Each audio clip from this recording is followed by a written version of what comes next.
What makes the difference in the quality of people's lives? What makes some people leaders and other people followers? What makes most people talk about a dream and never follow through, and other people, just a small percentage, kick ass, take names. You can throw any obstacle at them, they find a way to break through. What's the difference? It's not talent, it's not skill, it's hunger. If you get enough hunger going in you for an answer, you'll find the answer.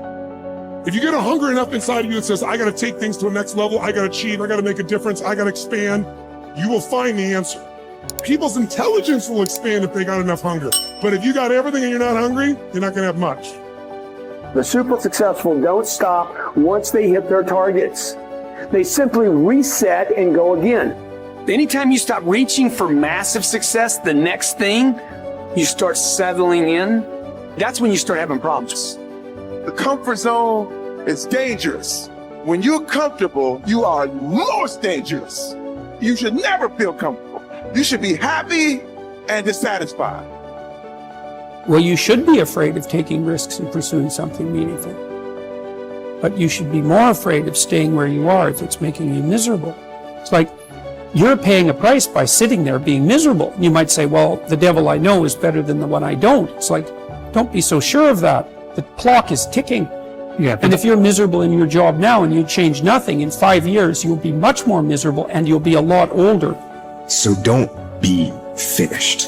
Be starting. Be alert. Be ready. Be attacking. Be relentless. Let the enemy stop. Let the enemy rest. Let the enemy finish. You don't finish. Don't stop. Don't rest. Not until the enemy is completely destroyed. You are excellent. Now stop playing small. You are excellent. Stop playing small. You are excellent. Stop taking the hand that they dealt you. Take ownership. If you can get all A's in the class, do it. You don't need nobody to give you $50, $100, no pair of shoes, take you on no trip. You a grown man. Do it because you can. Stop needing a carrot. Stop needing money. Stop needing a trip. Stop needing somebody to give you a sticker on your head, and do it for the pride of who you are. Do it because you can. I don't care what your friends are doing. When you leave, what you fighting for? What's your legacy? What you gonna do? You say you a champ, but do you practice like a champ? You say you a champ, do you fight like a champ? You say you a champ, do you have the mentality of a champ? You have to hustle. You have to get going. Get up out of your seat and move. You have to take massive action. It's hard, it sucks, it can sap you of your mental and physical energy, but you need to get going and get up after those things that you want. No one's gonna do it for you. Work on yourself every day. Get better, improve, learn, extend yourself, push yourself out of your comfort zone.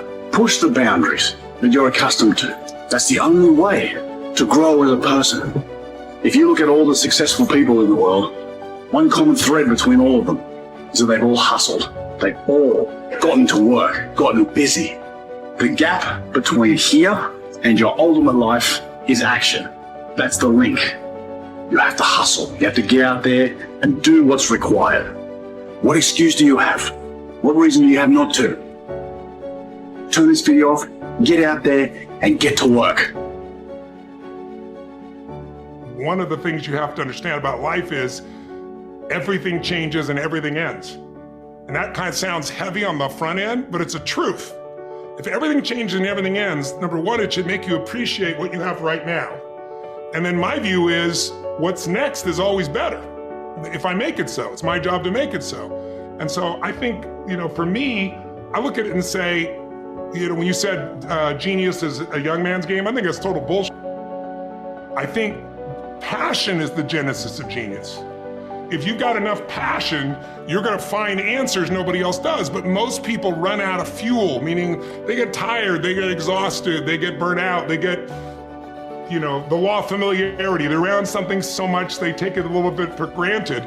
And I've managed to see something in myself that I found in every great leader that I've ever respected, and that is, I value intelligence immensely, but I know really smart people can't fight their way out of a paper bag pragmatically, right?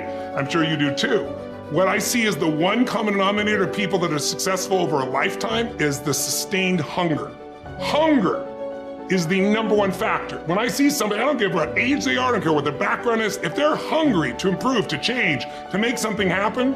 I mean, if you look at Richard Branson, he's as hungry today in his late 60s as he was at 16 years old in that crypt starting Virgin.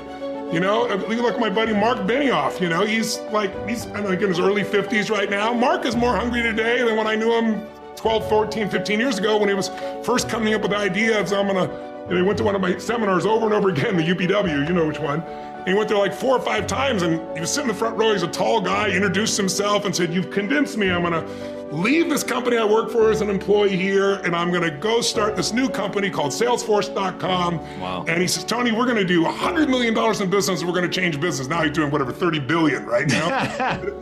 but it's because he hasn't lost the hunger. And I think the law of familiarity is what destroys a relationship. You get around somebody enough, you love them, but you don't have the same passion, same aliveness. And I'm just not willing to settle for a life without passion and aliveness. That's just like, there's so much to learn, there's so much to grow, there's so much to give, and I'm wired to grow and give. And I think anybody who gets wired to grow and give is gonna have a really fulfilling life. It doesn't matter what you choose to do, you're gonna be alive, because you're gonna make progress, and because you made progress, you have something to give. And we all, like, some people think they just wanna get, but you get, and it's pretty damn boring, and it doesn't really expand your sense of identity of who you are. But if you're constantly growing and then taking what you learn, you're so excited about it, you share with other people and their life gets better, whether that be software you make or dresses you design or, you know, something you do in the health space that really gets people to enjoy their food while they're eating well. If you have those passions and you keep growing, there's no limit. It doesn't matter what happens in the short term with a pandemic or with a drop in the economy or whatever the case may be. These are all temporary when you realize life is lived in decades, not in days. There are no right things to do in life. If you choose something and put everything that you have into it, it'll become a great thing. Is it the right thing? Is it the best thing? When you say, is it the right thing? What you're asking is it the best thing to do in life? There is no best thing to do in life. Anything that you take up, and if you put your heart and soul into it, it becomes a great thing. Is it the best thing? No. Then what is the best thing? There is no such thing. There's really no such thing. Why are you not passionate about everything in the existence? You're only passionate about one thing means what? You're constipated. That's what it means. So, see, idiots do things that they don't like to do, suffer for their whole life because they think it's needed, or they think it's their duty. Intelligent people do what they love to do. They enjoy their life to some extent. But a genius learns to do what is needed joyfully. That's when your genius flowers, because it's no more about you. Now there's a limitless way of looking at life. So every aspect of this rally, or many other things we have done, I don't even have to tell people that this must happen, this must happen, this must happen. A few things, yes. Rest of it, I just make it up in my mind. I know it must happen. And it will happen. Not because I'm exercising my will over the world, because I'm just fulfilling the will of the world, that's all.